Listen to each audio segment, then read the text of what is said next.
Assalamualaikum warahmatullahi wabarakatuh. Bismillahirrahmanirrahim. Alhamdulillahirabbil alamin. Wassalatu wassalamu ala sayyidina Muhammadin wa ala alihi wa sahbihi ajmain, amma ba'd.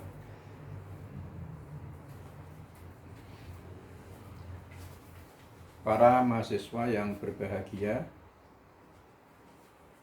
kali ini kita akan membahas topik yang kelima dari topik-topik inti yang tercantum dalam silabus, yaitu pembahasan tentang zakat, infak, dan sedekah.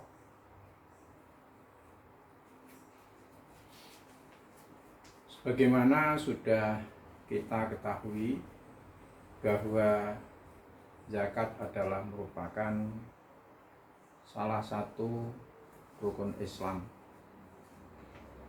yang harus ditunaikan oleh orang muslim yang telah memenuhi syarat-syarat untuk menunaikan zakat.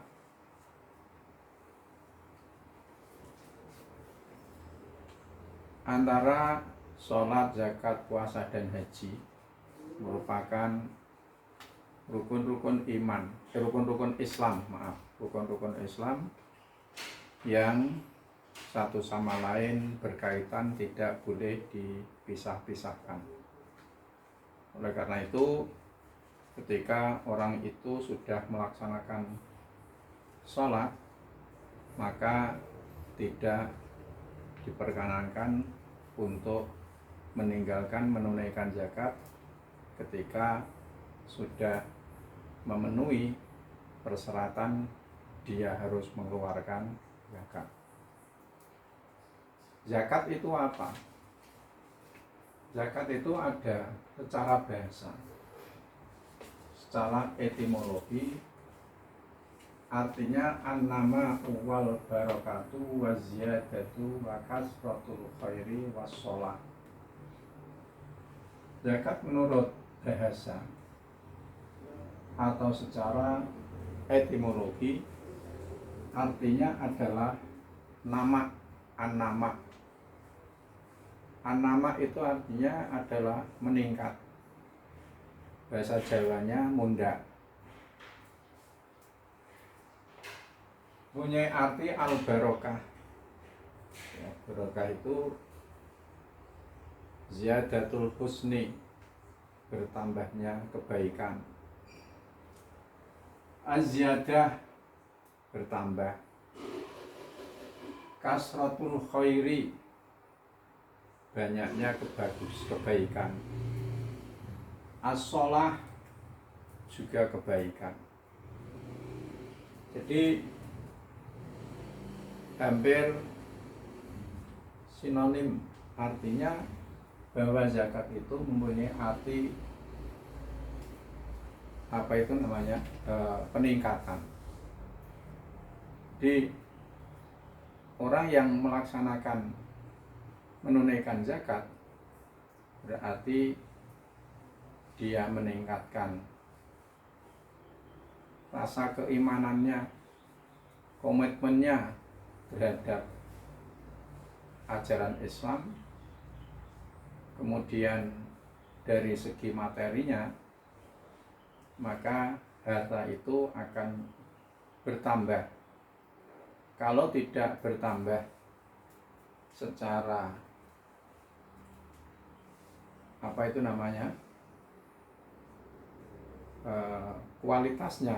kuantitasnya, maka secara kualitas harta itu akan bertambah barokahnya, bertambah kebaikan dari pelaku zakat itu sendiri. Jadi bertambah kebaikannya. Nah, kadang-kadang kata zakat itu mempunyai arti toharoh. Taharah itu artinya suci. Ya, zakat. Seperti disebutkan dalam firman Allah, qad aflaha man zakkaha. Sungguh beruntunglah orang yang mensucikan dirinya, jiwanya dari kotoran-kotoran. Jadi man zakkaha di sini itu bukan berarti zakat nama, tetapi di sini zakat man zakkaha, zakat bermakna toheroh. Sungguh beruntunglah orang yang mensucikan toheroh jiwanya. Jadi pensucian itu semestinya sebelum mensucikan fisik, maka lebih dulu adalah mensucikan jiwa, mensucikan hati.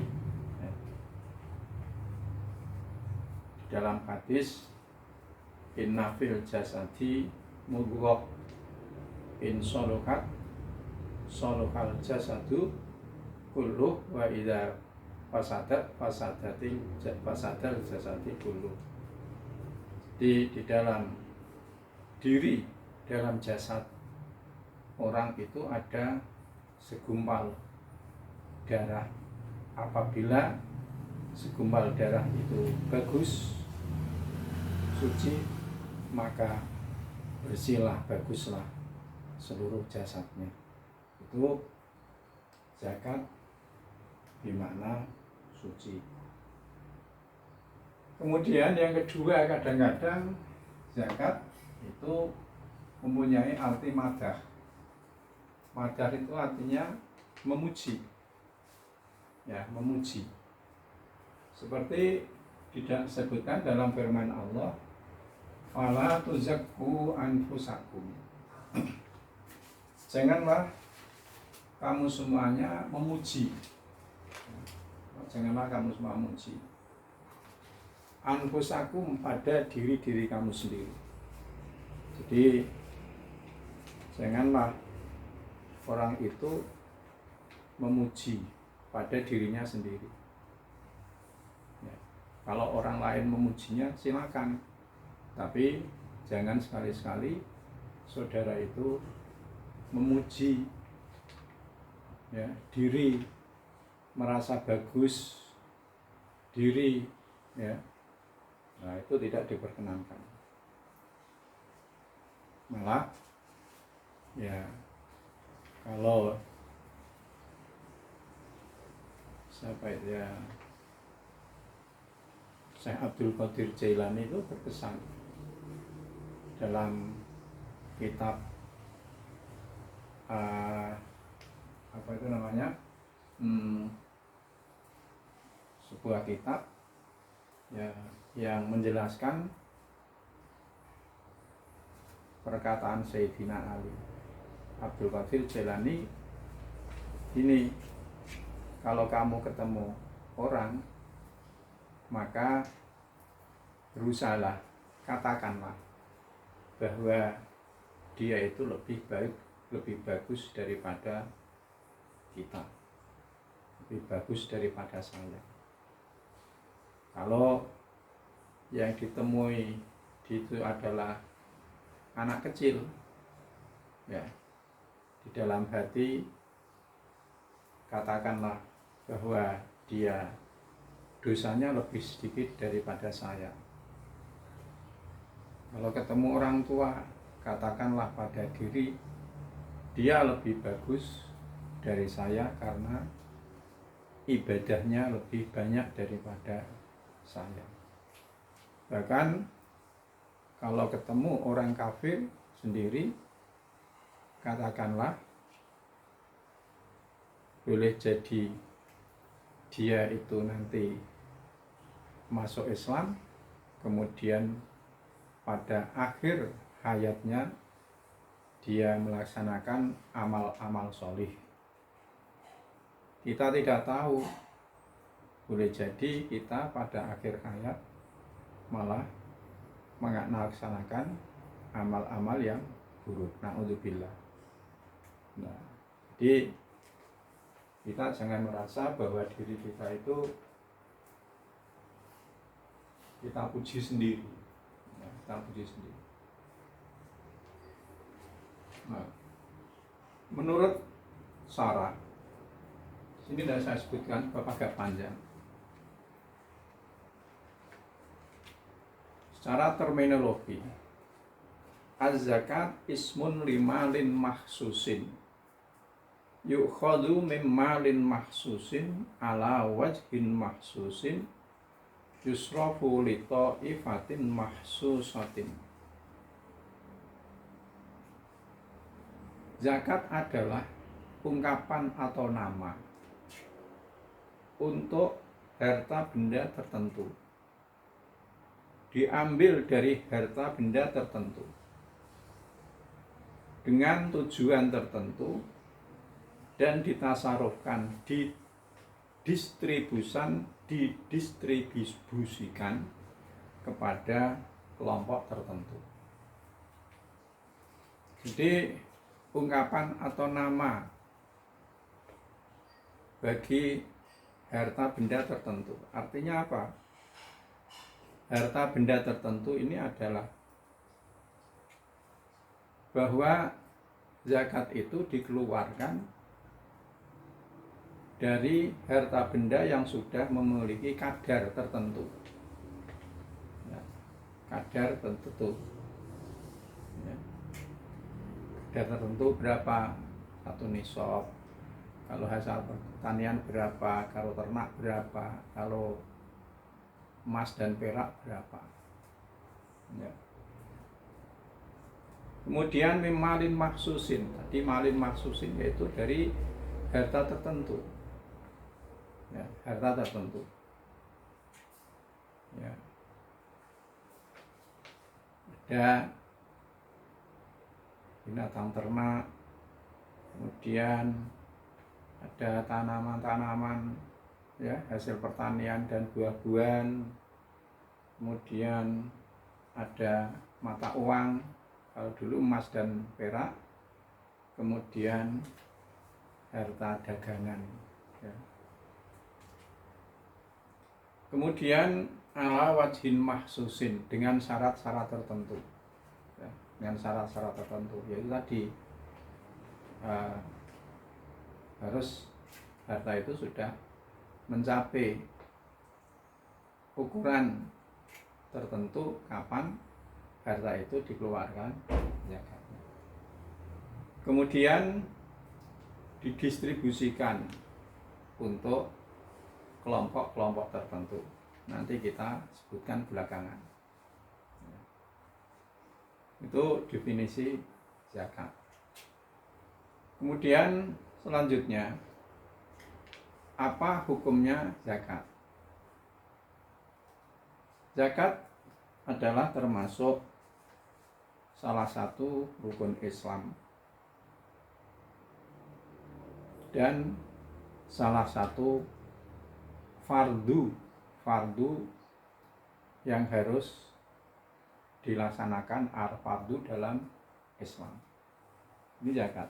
Jadi zakat itu termasuk rukun Islam dan hukumnya adalah fardu. Fardu itu apa?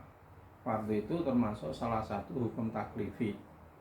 Yang 5 itu yang dulu sudah saya sampaikan, yaitu ada fardu atau wajib, kemudian sunnah, mubah, makruh, dan haram.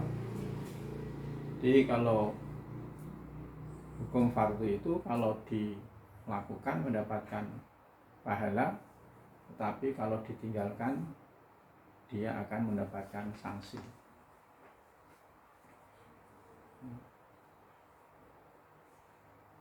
Nah, karena hukumnya itu fardu dan rukun-rukun Islam itu adalah satu kesatuan, maka tidak boleh ya hanya melaksanakan sholat kemudian dia sudah mampu menunaikan zakat kemudian tidak mau zakat. Pada masa Sayyidina Abu Bakar As-Siddiq, orang-orang Islam itu ketika masa Rasulullah itu taat sekali melakukan rukun-rukun Islam, termasuk menunaikan zakat. Tapi setelah Rasulullah itu wafat, ada kelompok-kelompok atau kabilah-kabilah tertentu dari kabilah Arab yang mereka itu ada yang murtad dan ada yang tidak mau membayar zakat. Nah, bagi mereka yang murtad maupun tidak mau membayar zakat, kemudian disuruh membayar zakat tidak mau, akhirnya oleh Abu Bakar, jadi setelah Rasulullah wafat, kemudian kepemimpinan penerus dakwah Islam di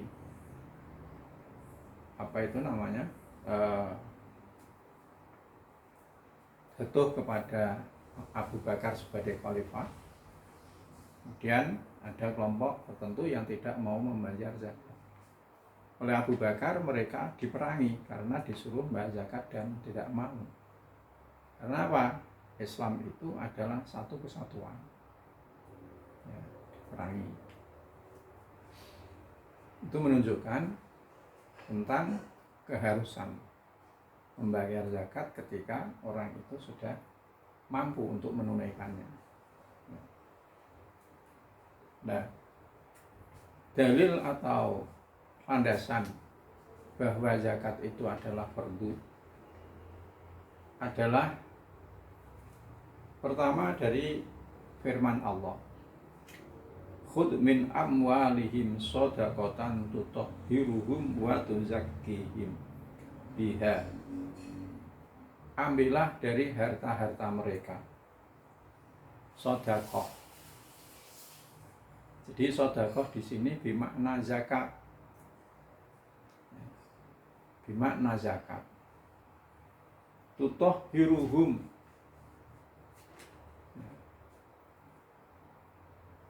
untuk membersihkan, mensucikan mereka, wa tuzakkihim, dan juga membersihkan mereka biha, dengan sedekah itu.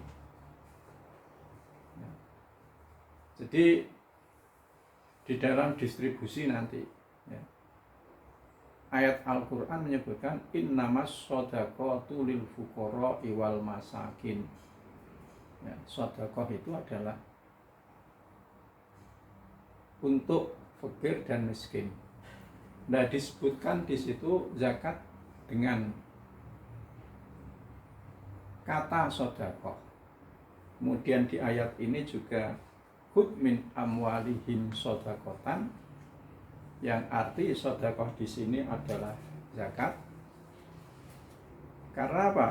Sedekah itu dari kata-kata sodako yang artinya jujur. Berarti orang yang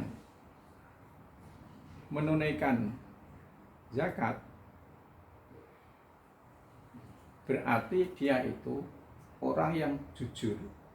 Jujur, dia mempunyai harta benda yang sudah dikeluarkan zakatnya, dia dikeluarkan sesuai dengan aturannya, sesuai dengan ukuran-ukurannya ya. Sebab tidak mesti orang yang memiliki harta benda kemudian sudah sampai dikeluarkan zakat, mereka tidak mau mengeluarkan zakatnya ya. Sebab sudah menjadi tabiat, watak, karakter manusia. Kalau seseorang itu bertambah hartanya, kemudian mereka bertambah medit ya, sebab bertambah perhitungan ya, tidak semua orang tapi banyak yang demikian itu. Jadi khud min amwalihim shadaqatan tuzakkihim wa tutahhiruhum wa tuzakkihim biha. Kemudian di dalam ayat Al-Qur'an lagi disebutkan wa aqimus sholata wa atuz zakat. Dan mendirikanlah kamu semuanya sholat dan menunaikanlah kamu semuanya zakat. Jadi kalau kita lihat dari kata wa'atuz zakah itu menggunakan redaksi dengan istilah kaidah bahasa adalah fi'il amar wa'atu, dan fi'il amar itu ya menurut kaidah usul fikih memiliki arti yang asli, memiliki arti wajib, makna wajib. Maka karena perintah zakat itu menggunakan redaksi fi'il amar, amar menunjukkan wajib, maka zakat itu hukumnya wajib. Kemudian dasarnya lagi dari hadis Rasulullah. Rasulullah bersabda, bunyal islamu ala khamsin. Ya. Syahadatu alla ilaha illallah wa anna muhammadar rasulullah wa tuqimas shalah wa itaiz zakat. Jadi di situ wa itaiz zakat, menyampaikan zakat. Maka umat dengan sabda-sabda Rasul dan firman-firman Allah, maka umat berijma, bersepakat bahwa zakat adalah merupakan salah satu daripada rukun Islam. Jadi ijma dasarnya, dalam Al-Quran kan tidak disebutkan zakat adalah wajib, zakat adalah fardu. Kemudian di dalam hadis pun disebutkan bunyal islamu, tidak disebutkan zakat itu fardu dan wajib. Yang memberikan hukum wajib, fardu dan sebagainya, wajib, fardu itu adalah kaidah usul fikih. Ya, di antaranya di dalam usul fikih itu adalah ada ijma. Ya, ijma dasar penetapan hukum itu adalah ijma. Maka karena sudah ijma oleh umat bahwa zakat itu hukumnya wajib dan terus fardu dan termasuk salah satu daripada rukun Islam. Kemudian harta apa saja yang harus dikeluarkan zakat? Di sini disebutkan yang pertama adalah an-na'am. Na'am itu artinya binatang ternak, unta, sapi, kemudian kerbau, kambing.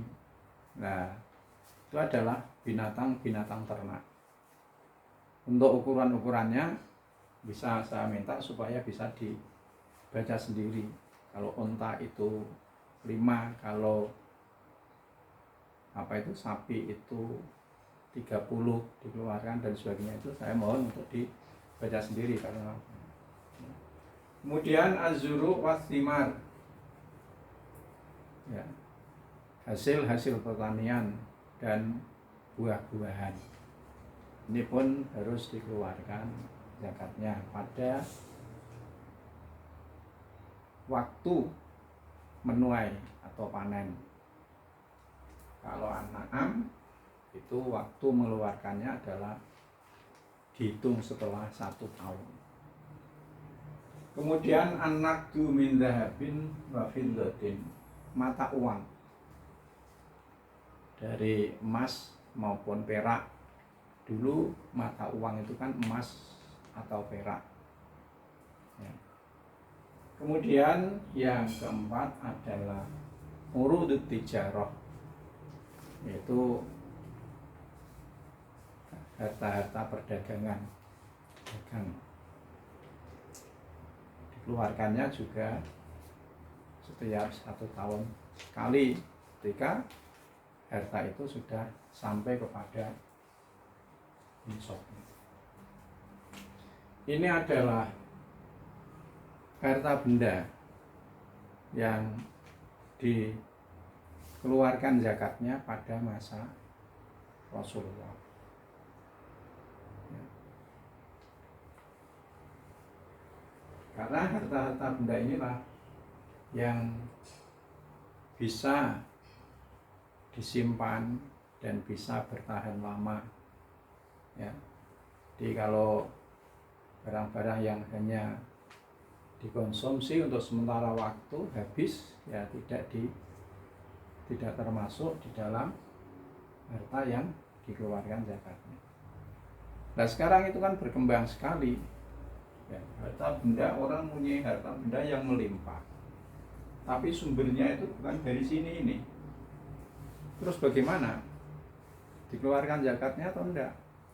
Seperti orang-orang yang mempunyai profesi, ada dokter, ada pengacara, kemudian mungkin ya apa itu sekarang itu kan ya orang-orang sama pintar-pintar untuk mendapatkan uang kekayaan itu, ya, dengan berkembangnya teknologi sekarang itu, ya, orang yang pintar dalam bidang itu bisa ya mendapatkan kekayaan yang luar biasa.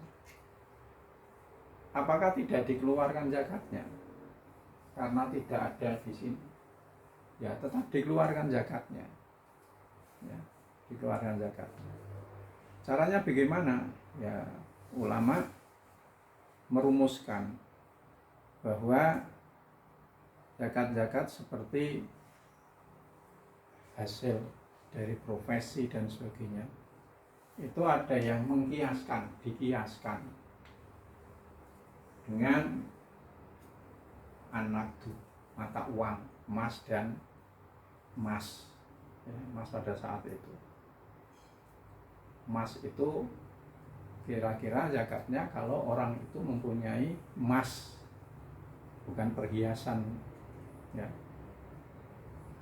yang dipakai itu bukan, itu memang benar-benar emas, sekitar 84 gram.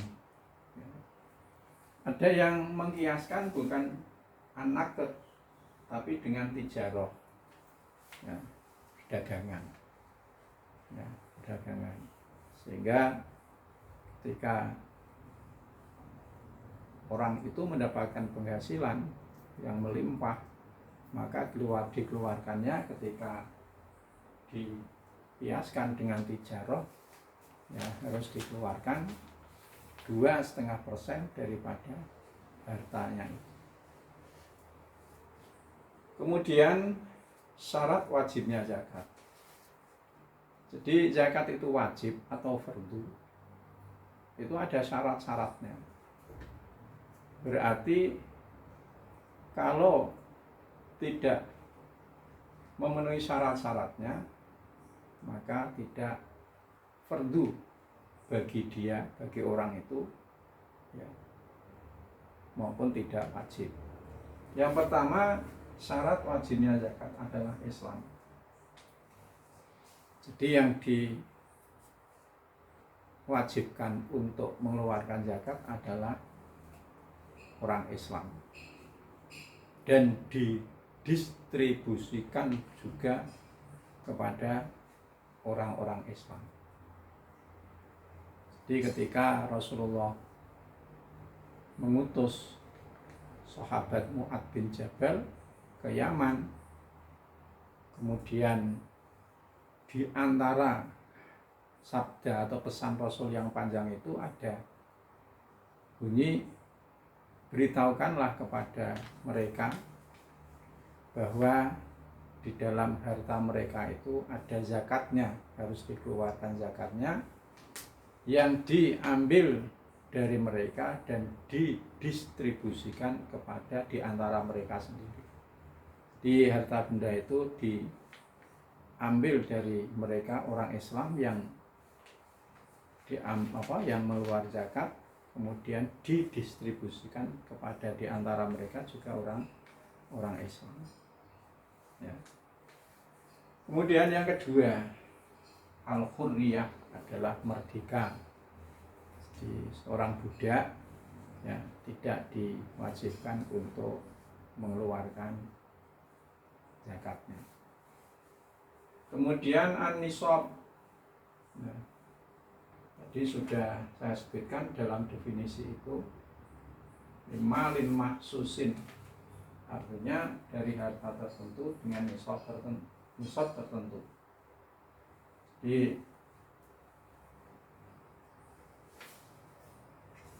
nisabnya binatang ternak, nisabnya harta benda hasil pertanian maupun buah-buahan, mata uang dan perdagangan itu beda-beda, masing-masing ada ukurannya sendiri-sendiri. Saya minta ini supaya dilihat sendiri di dalam buku, banyak sekali buku yang disebutkan itu. Kemudian takyinul mal, artinya takyinul malik ya. Takyinul malik,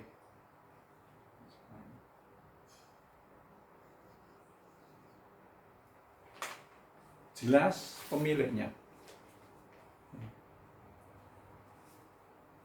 Maka tidak wajib zakat dalam harta benda yang masih diperuntukkan pada janin. Sebab janin nanti ketika lahir tidak tahu. Jadi maliknya itu tidak jelas apakah dia itu nanti lahir dengan selamat hidup atau tidak, sehingga tidak jelas ya kepemilikannya. Kemudian al-milku tam, kepemilikan yang sempurna ya, sempurna milikan. Jadi orang yang diwajibkan mengeluarkan zakat, harta bendanya adalah harta benda yang tam, sempurna.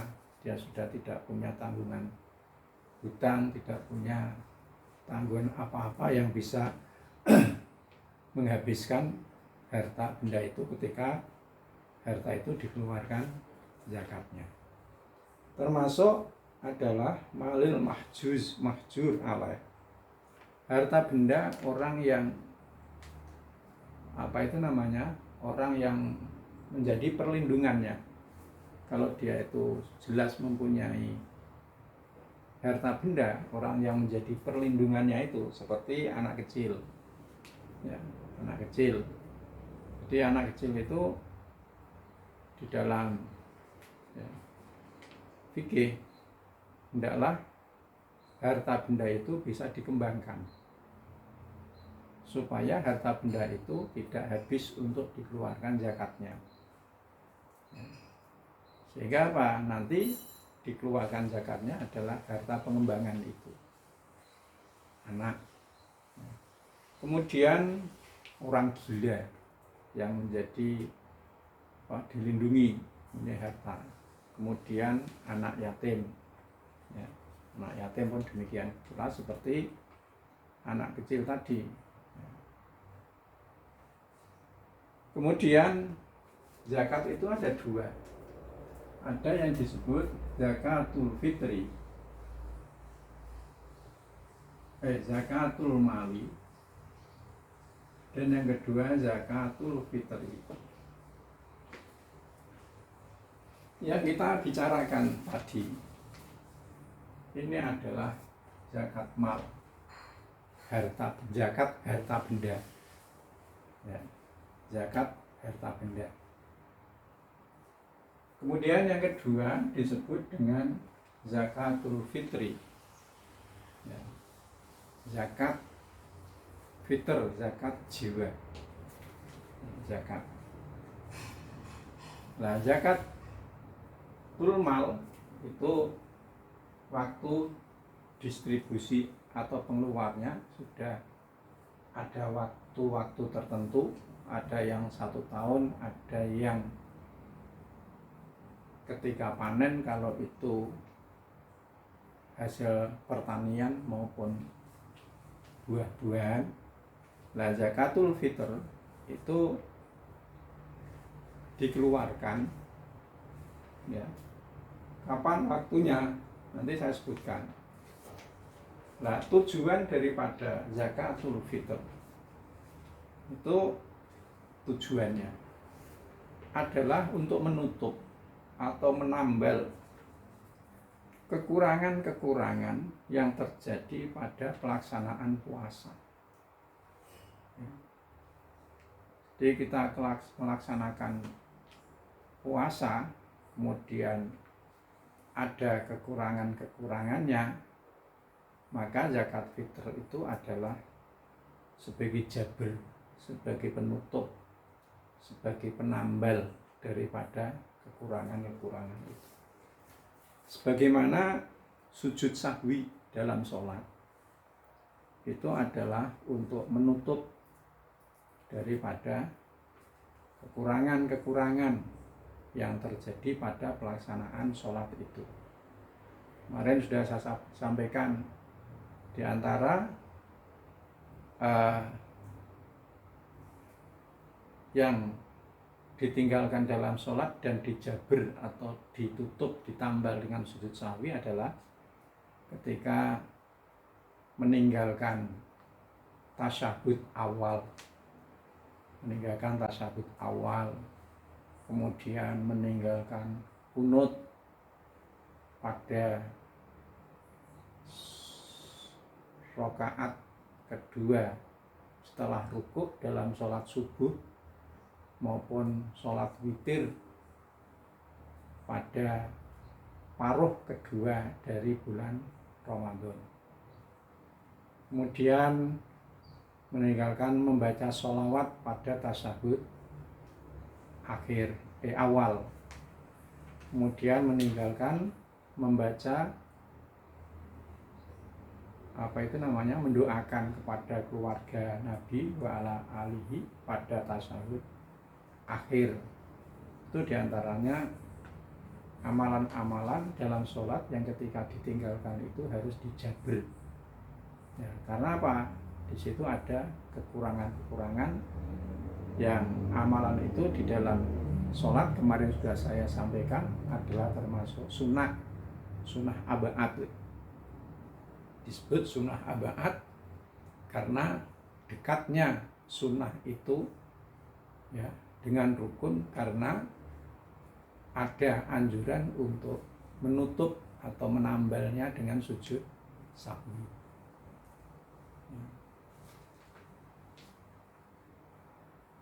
Kemudian landasan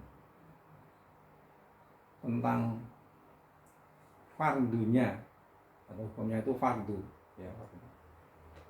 Zakatul fitr adalah hadis Rasulullah yang berbunyi faradha Rasulullah sallallahu alaihi wasallam zakatul fitri tuhratan lis-shaimi minal lagwi war-rafasi wa tu'matan lil masakin.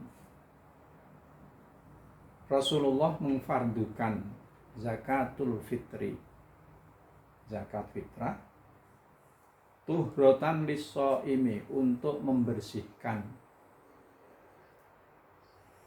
puasa dari orang yang puasa itu, memberikan puasa, membersihkan minal lagwi war-rafasi, dari keteleduran dan omongan-omongan yang buruk, yang jorok yang dilakukan ketika dia sedang berpuasa. Dan yang kedua adalah tu'matan lil masakin, sebagai jaminan bantuan sosial kepada orang-orang miskin. Itu landasan difardukannya zakatul fitr Rasulullah memfardukan. Lah, hukumnya apa? Hukumnya itu adalah fardu. Sebab tadi disebutkan secara jelas faradha Rasulullah zakatul fitri dan seterusnya. Di antara dalilnya lagi bahwa zakat itu hukumnya adalah fardu adalah hadis Ibnu Umar bahwa Rasulullah Shallallahu Alaihi Wasallam farodo zakat al-fitri so'an min tamarin au so'an min syairin ala kulli abdin dakarin au unta minal muslimin. Ada yang lagi minal khurri wal abdi, bahwa Rasulullah memfardukan zakat fitrah satu sok itu kalau ukuran kita beras biasanya sekitar antara 2,5 kilo sampai 3 kilo ya. Dari tamar, satu sok dari tamar itu kurma, auso'an min syairin, atau satu sok dari syair gandum bagi tiap-tiap hamba, laki-laki, perempuan, tua maupun kecil, ya, merdeka maupun hamba. Ya, kan zakat fitr tidak seperti zakatul mal. Kalau zakatul mal itu hamba tidak diwajibkan, tapi zakatul fitr itu hamba termasuk yang harus mengeluarkan zakat. Ya, sebab itu zakatun nafs, zakat jiwa, ya, zakat. Ya. Mengapa? Karena supaya ada keseimbangan. Karena yang menerima zakatul fitr itu juga ada laki-laki, ada yang perempuan, mungkin ada hamba, orang merdeka. Maka sebagai keseimbangan yang mengeluarkan juga terdiri dari laki-laki, perempuan, besar, kecil, merdeka maupun hamba. Kemudian syarat wajibnya. Sini ada, ini baru satu, kan judulnya aja tidak muat papannya. Syarat wajibnya. Jadi zakatul fitri itu wajib, harus memenuhi syarat. Yang pertama adalah orang Islam. Jadi yang diwajibkan mengeluarkan zakatul fitr atau zakat fitrah, syaratnya adalah harus Islam. Berarti non muslim tidak diwajibkan untuk mengeluarkan zakatul fitr. Kemudian yang kedua, idraku juz'in min Ramadan wa juz'in minan Syawal.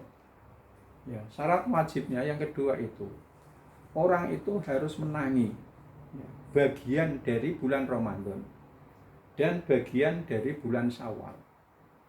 Jadi begini, kalau ada orang anak banik, janin atau bayi itu dilahirkan setelah waktu asar sebelum terbenamnya matahari, berarti kan menangi bagian dari bulan Ramadan, maka dia sudah kena kewajiban dikeluarkannya zakatul fitri.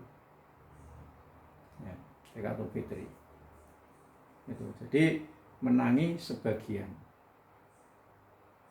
Atau sebaliknya, kalau ada orang meninggal, kemudian meninggalnya itu adalah setelah asar pada akhir bulan Ramadan, sebelum habis waktu akhir bulan Ramadan tanggal 29 umpamanya, meninggalnya itu jam 4 atau jam 5 sore, nanti malam sudah hari raya, meninggalnya sore ini, ya, maka tidak wajib dikeluarkan zakat fitr, sebab tidak menangi bagian dari bulan Syawal, ya, tidak ada. Atau ya, anak yang dilahirkan pada malam bulan Syawal, ya, di umpamanya bulan Syawal, kemudian anak itu lahir habis maghrib, berarti kan bulan Ramadan sudah habis, sudah menginjak bulan Syawal, maka tidak dikeluarkan, tidak wajib dikeluarkan zakat fitr, sebab tidak menangi bagian daripada bulan Ramadan. Ya. Jadi yang pertama, yang kedua, syarat wajibnya itu adalah menangi sebagian daripada bulan Ramadan dan sebagian dari bulan Syawal. Kemudian yang ketiga, adanya kelebihan dari biaya hidupnya dan biaya hidup keluarganya pada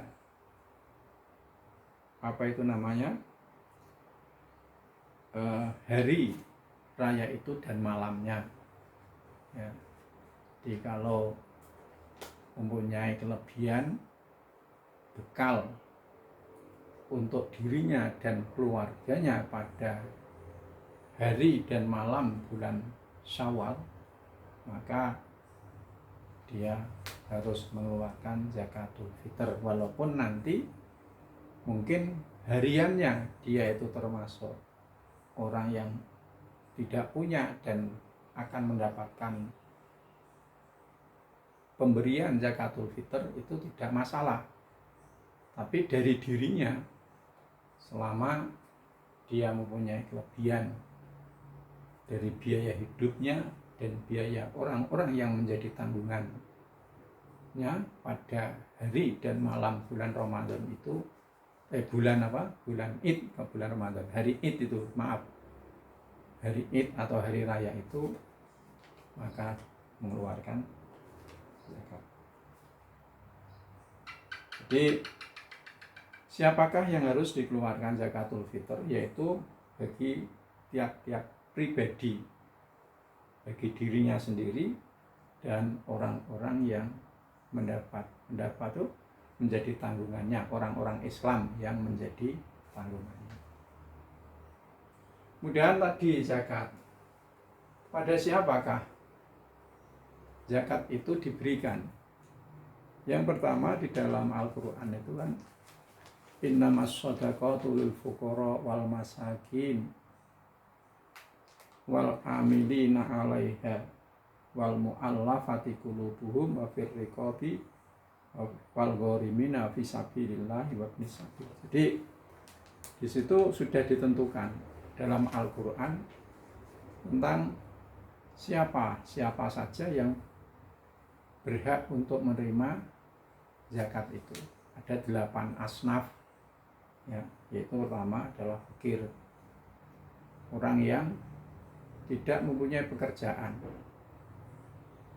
atau dia mempunyai pekerjaan tapi kurang dari separuh hasilnya itu dari kebutuhan sehari-harinya, itu fakir. Ya. Kemudian miskin, orang yang mempunyai pekerjaan tapi tidak cukup untuk menutup kebutuhan setiap harinya. Jadi kalau fakir itu mempunyai pekerjaan atau tidak punya pekerjaan, tapi hasilnya itu antara mungkin 10 sampai 50, tidak cukup dari kebutuhannya itu 100. Kalau miskin itu lebih bagus daripada fakir, yaitu orang yang mempunyai pekerjaan yang sekitar hasilnya itu barangkali dari, kalau kita buat ranking itu ya dari 50 sampai 90. Kalau kebutuhannya itu 100, berarti kan punya pekerjaan tapi tidak cukup untuk menutup kebutuhannya pada setiap harinya. Amil, orang yang ditugaskan oleh pemerintah, ya, untuk yang ditunjuk, diangkat oleh imam atau pemerintah untuk jibayatuz zakat, untuk menarik zakat, itu namanya amil. Walaupun ya, dia itu orang kaya, tapi dia diangkat oleh imam, pemerintah, pemimpin, untuk menjadi amil, maka dia berhak untuk menerima zakat. Zakatnya itu bukan karena dia kaya, mestinya kalau kaya malah tidak dapat, tapi karena dia bekerja sebagai amilnya itu, sehingga dia berhak untuk menerima zakat. Kemudian al-mu'allafati qulubuhum, orang yang sedang dilemahkan, dilemeskan atau dilibur hatinya. Mungkin karena dia sedang masuk Islam untuk mengokohkan keimanannya. Atau orang yang bukan dia sendiri, tapi karena dia mungkin seorang dai, kemudian dia butuh dana untuk menarik orang-orang non-muslim menjadi muslim, yaitu yang mu'alaf bukan dia, tetapi mengajak kepada orang muslim untuk masuk Islam. Nah, itu termasuk dia berhak untuk menerima zakatnya, ya, untuk pembiayaan itu. Dan masih ada uraian lagi itu. Kemudian rikob, jadi orang budak yang sedang memiliki tanggungan untuk menebus dirinya. Jadi budak itu kan ya bisa dijual belikan karena statusnya itu lebih condong disamakan dengan harta, karena bisa dijual belikan, bisa dipinjamkan, ya, seperti harta. Nah, dia itu bisa merdeka kadang-kadang sayyid atau majikannya itu memberikan perjanjian dengan jumlah uang tertentu. Kalau saudara bisa membayar sekian, maka saudara akan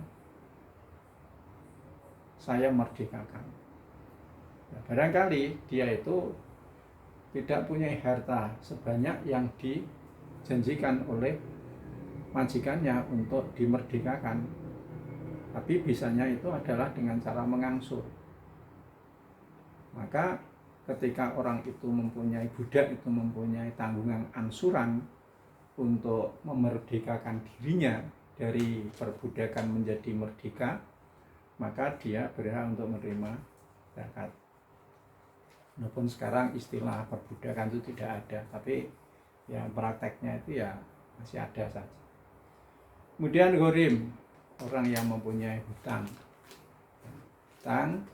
untuk keperluan hariannya maupun ghorim untuk keperluan kemaslahatan kaum muslimin, ya.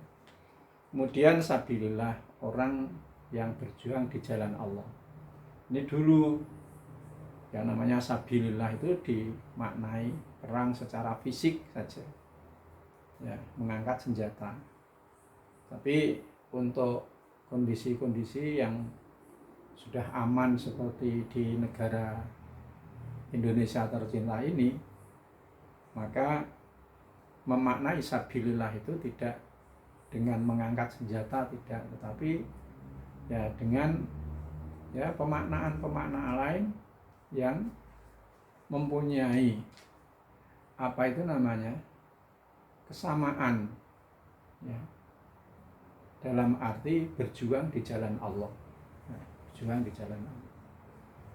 Kemudian yang selanjutnya adalah ibnu sabil, yaitu orang yang sedang melaksanakan perjalanan jauh, kemudian kehabisan bekal, maka untuk bisa sampai kepada tujuannya, maka orang yang kehabisan bekal di tengah-tengah perjalanan itu, dia berhak untuk mendapatkan zakat untuk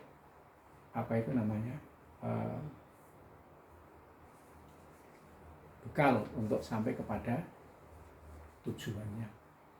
Kemudian dalam silabu itu disebutkan zakat, infak, dan sedekah.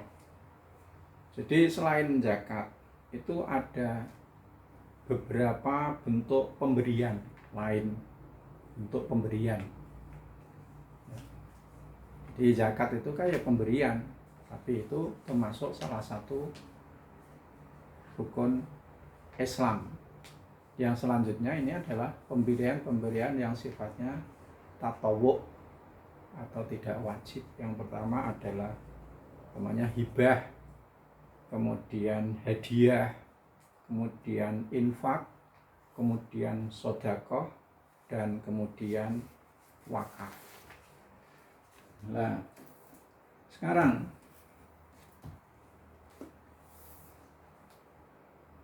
infak sesuai tema yang ada di dalam silabi. Infak itu apa? Jadi infak yaitu pemberian sesuatu untuk diberikan kepada orang lain yang membutuhkan tanpa imbalan, dengan niat semata-mata mengharap ridho Allah.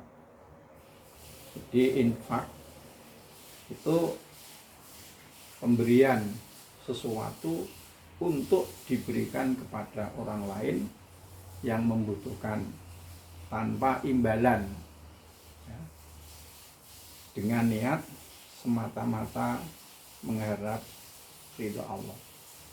Dan infak itu ada dua macam, ada infak yang sifatnya wajib dan ada infak yang sifatnya sunnah. Infak yang wajib adalah infak atau nafkah kepada istri dan anak-anak. Yang kedua adalah infak atau nafkah, infak sunnah yang identik dengan sedekah sunnah. Sedekah sunnah.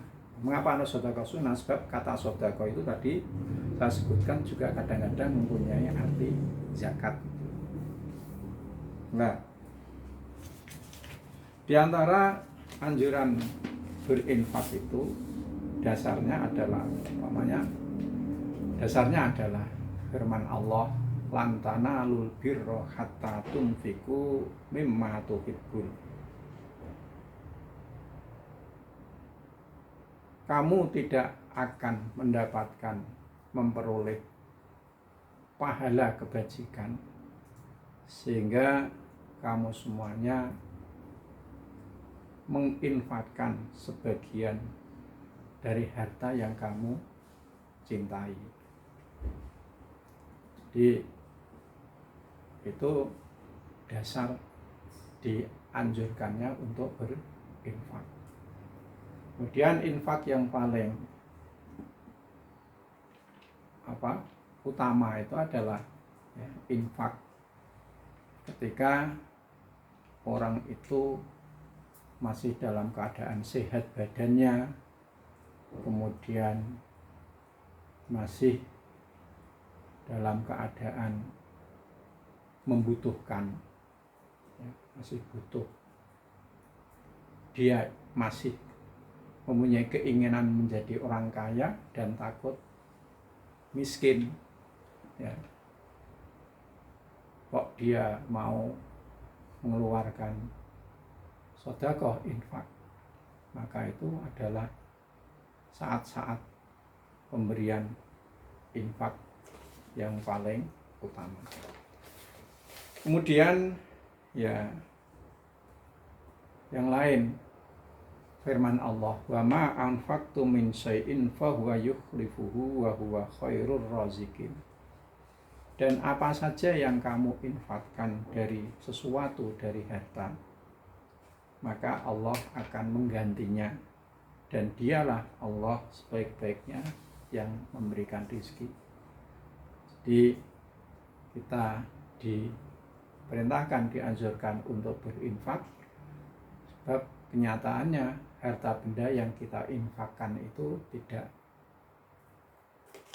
hilang begitu saja, tetapi mendapatkan diganti oleh Allah.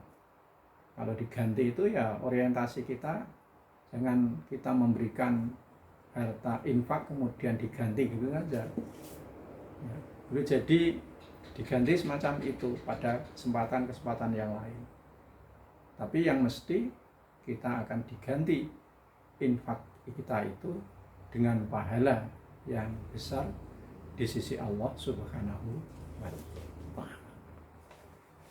Kemudian sesuai dengan yang ada di tema yang kedua, tiga adalah sodakoh. Jadi sodakoh tadi saya sebutkan dari kata sodakoh yang artinya jujur. Jadi orang yang memberikan sodakoh itu adalah menunjukkan tentang kejujuran hatinya. Nah, kalau infak itu tekanannya itu adalah dengan materi infak. Tapi kalau sodako itu bisa berupa materi dan juga bisa berupa non materi. Ya, sodako yang berupa materi sudah kita banyak ketahui. Jadi sodako itu suatu pemberian. Ya. Jadi menurut definisi di sodakoh atau dalam bahasa Jawa namanya sedekah, yaitu pemberian sesuatu dengan niat untuk mendapatkan pahala dari Allah. Jadi pemberian sesuatu dengan niatnya itu semata-mata untuk mendapatkan pahala dari Allah. Itu sodakoh. Di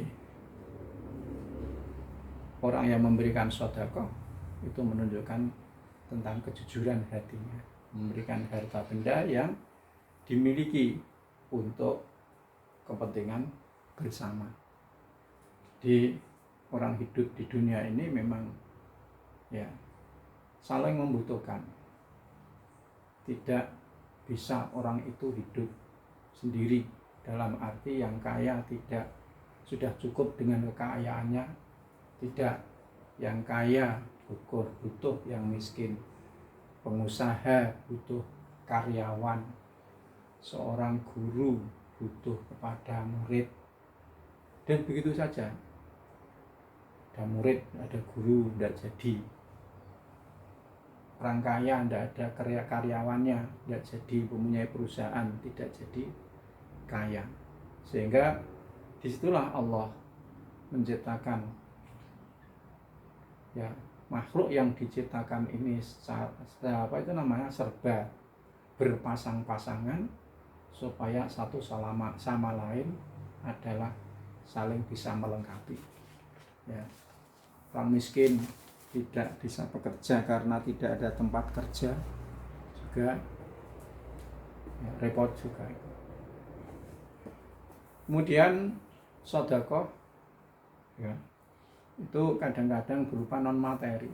Ini ada sebuah hadis yang intinya begini, ada ahli dusur, orang-orang kaya, ada para sahabat datang kepada Nabi mengadukan, ya Rasulullah, dhahaba ahli dusuri bil ujur, orang-orang kaya itu bisa mendapatkan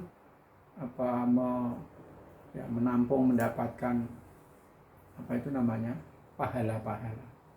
Mereka sholat sebagaimana kami sholat, mereka puasa sebagaimana kami puasa, dan mereka masih bisa sedekah dengan kelebihan harta mereka. Jadi seolah-olah perasaan para sahabat tadi itu, orang miskin itu sudah tidak bagian apa-apa, sudah diborong semua oleh orang kaya. Oleh Rasulullah disabdakan, tahukah kamu bahwa membaca tahlil, membaca tasbih, membaca tahmid itu merupakan sedekah. Ya, jadi di situ menunjukkan bahwa ya, sedekah itu ada kalanya bukan non materi. Seperti ya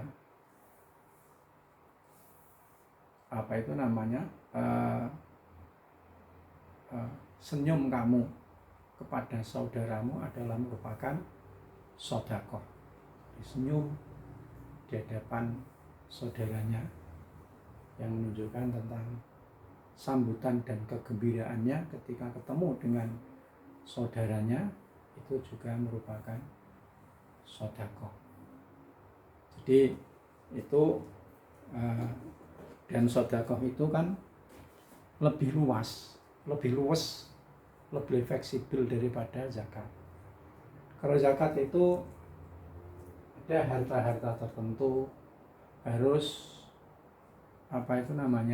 setelah memenuhi satu nisab. Ya. Tapi kalau sedekah itu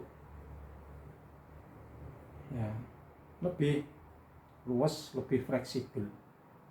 Tidak menunggu ketika orang itu mempunyai harta satu nisab. Tidak menunggu 1 tahun atau ketika panen dan sebagainya. Tapi sedekah itu bisa diberikan kapan saja dan dalam volume atau nominal berapa saja.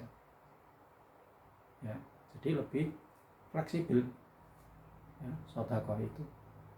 Oleh karena itu sebagai bentuk kepedulian kita kepada sesama, maka jika kita mempunyai kelebihan harta dari apa yang menjadi kebutuhan kita, hendaklah kita itu memperhatikan kepada orang lain dengan bentuk memberikan sedekah atau bantuan-bantuan sosial. Cukup sekian yang bisa saya sampaikan, mudah-mudahan ada manfaatnya, dan saya akhiri wabillahi taufiq wal hidayah. Wassalamualaikum warahmatullahi wabarakatuh.